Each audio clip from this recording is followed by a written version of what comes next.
నివాసం చేస్తుందని నమ్మకం. హిందూ కథల ప్రకారం శ్రీకృష్ణుడు ఈ పారిజాత చెట్టుని ఇంద్రలోకం నుంచి తీసుకొచ్చి సత్యభామకి ఇచ్చాడట. అప్పటి నుంచే పారిజాత వృక్షం ఐశ్వర్యం, ప్రేమ, శ్రేయస్సుకు చిహ్నంగా పరిగణించబడింది.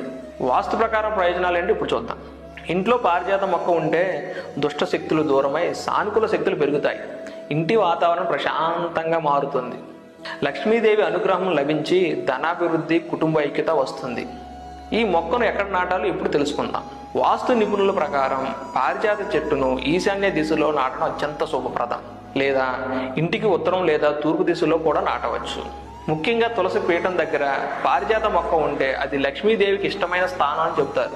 పారిజాత పూలు శ్రీ మహావిష్ణువు, లక్ష్మీదేవి, దుర్గాదేవి పూజల్లో తప్పనిసరిగా ఉపయోగిస్తారు.